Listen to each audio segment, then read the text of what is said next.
Hi, I'm Welfeld, and I'm in Dr. Mitchell's ENME435 class, and I'll be explaining my Lidar scanner and how I'm happy to take part in Dr. Mitchell's mission of mapping all of College Park campus in 3D.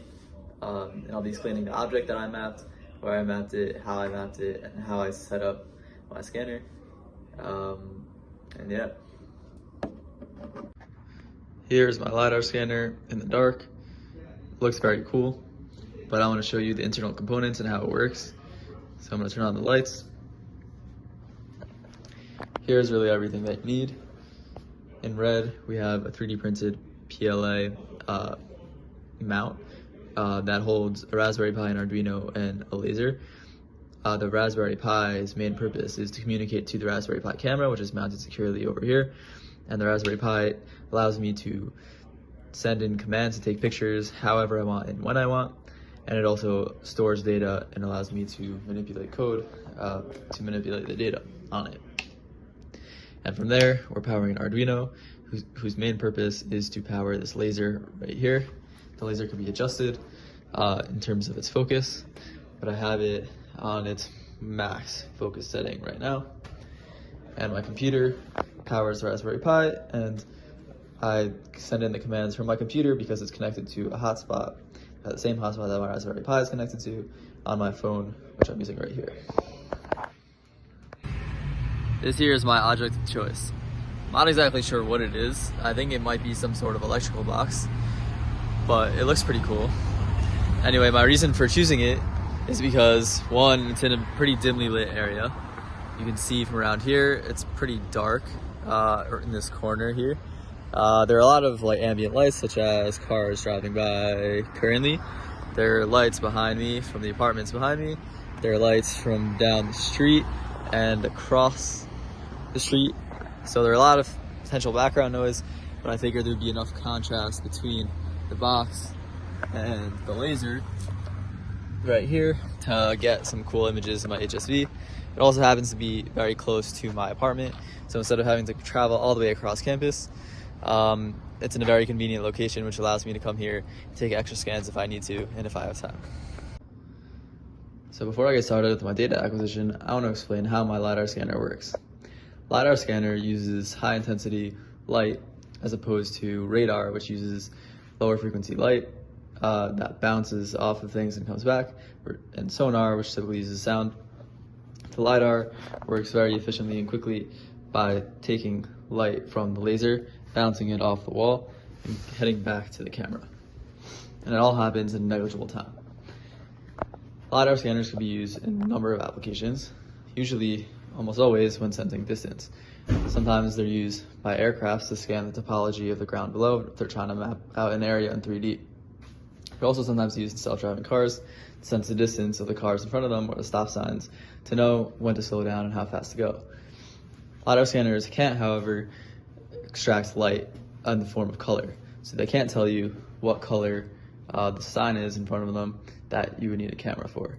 So Lidar scanners typically are used in combination with a couple of other sensors, but for the sake of just purely sensing distance, our Lidar scanner is perfect. So the reason we want to use Lidar here is because when we can collect a cloud of distance points that represent kind of the wall and the distance between the camera and the object, we should be able to map them at different angles across the entire object and receive a cloud of points closer representing the object and points further representing the wall, and we should be able to see an object within the 3D point cloud. So in order to get these points, we need to do some math. So we need to figure out how far it is from the camera to the wall or the object. So one thing that we do know is the distance between the camera and the laser. So that's easy. That's one part of the puzzle. The next part of the puzzle is figuring out from the camera to the wall. And now that we have two sides, we also want to figure out the distance between the center of the camera to the laser, which represents an angle, which can allow us to find any three of those variables that we need. So first we need to calibrate it. We need to tell the camera and the Raspberry Pi how far it is from the wall when it takes the picture. Then when it receives the image, it'll look like this.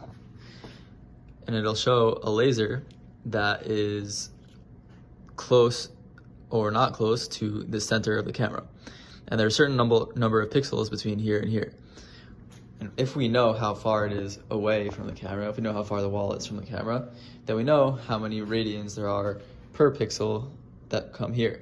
As long as we keep on measuring multiple distances, we'll be able to figure out the trend. And once we have that trend, we should be able to measure at any distance and fill in the blank once we have the angle and we have the distance between the laser and the camera to find any distance from the wall to the camera, and then we should be able to map those across the entire object. My method of measuring the distance from the camera to the wall was given to me by Clark Construction at the career fair, but currently the measuring tape is recessed inside of the housing, so I can't show how it works. So after taking images at many different points, you can see here, after putting it through a HSV filter and detecting how far the distance is from the middle white points to the middle of the camera, we're able to map out at each distance vertically here how many pixels away from the center it is, and you can see that the trend increases somewhat exponentially, and it fits the curve pretty closely. Here's my setup. I'm scanning this box over here, trying to get the different ledges into the scan, and the lighting seemed to work pretty well. The red line is very visible. It seems to be pretty symmetric on all sides. This is my setup here. I have my Raspberry Pi running with my hotspot, and here I have my own setup. I didn't get a tripod, but I used a desk from my apartment, and I put the Lidar scanner through a screwdriver into this shoebox. That way I can rotate it by whatever degree I want, and I use my phone, which I'm currently holding, as the angle sensor, which I taped right here. And some of the images, I was looking at them, and they're kind of difficult to see, especially like here. It's kind of difficult to see, but there is a red line, very faint, but there is a red line. So I ended up doing 2 runs. Here in the first run, as I showed before, the red light is not super visible. It's honestly not visible at all to the naked eye. It looks like completely black with the buckle to the electrical box shown right here. Not much is visible, and I thought that would be problematic.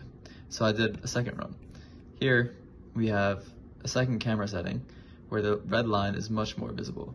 I thought this would produce much better results because the line can be isolated much easier.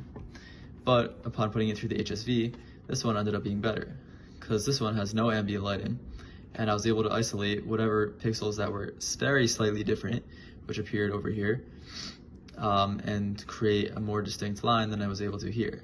This one had way more noise coming from other lighting in the area and lighting all over the box, and it was very difficult to isolate this for all images, and I was not able to create a succinct 3D point cloud from that image. Here's me adjusting the HSV values for the right side of my object. As you can see here, each side of the object is going to need a different range of values to single out the laser line. This is because each side of the object has slightly different lighting and is going to need different HSV, meaning hue and shade values, to isolate the laser line. So you can see you can kind of isolate it here. It's not very clear, but as you adjust things, a lot of noise comes up and it can be kind of crazy. So depending on the side, it'll give different results. And this applies to every angle along that side, and will create a point cloud of objects from that given line. So here in MATLAB, we're able to take the data points from all 4 sides, combine them all the way at the bottom here into one single point cloud. But that was only after taking each side and applying transforms and filters to them. A lot of them had noise, especially the front, because of the ambient lighting of the front. We're able to extract it by looping through and taking out all of the points that are beyond a certain range that are unrealistic for the box. And we have all the other sides, and flipping them and adjusting them to try and get to the shape that I wanted. We're able to combine all of them and put them into a single data form so that we can plot it in MeshLab. So if you were playing Minecraft and your server wasn't loading in, the box might look something like this. But unfortunately, I was hoping for something a little bit better. As you can tell, this isn't much of a box. It's really just a bunch of points clouded together in a very unorganized way. You can make out a lot of the lines from the wall, from the point cloud. That works pretty well, but the way the mesh worked, and because of the fact that my laser lines weren't super visible, they didn't span the entire length of the image, and they were a lot shorter than expected, which means that they didn't really connect in the way that I wanted them to, from left to right and right to left and across, which allowed all four sides to kind of clump into their own object in the mesh lab, which made the box not look super great. I also had to cut out a lot of noise.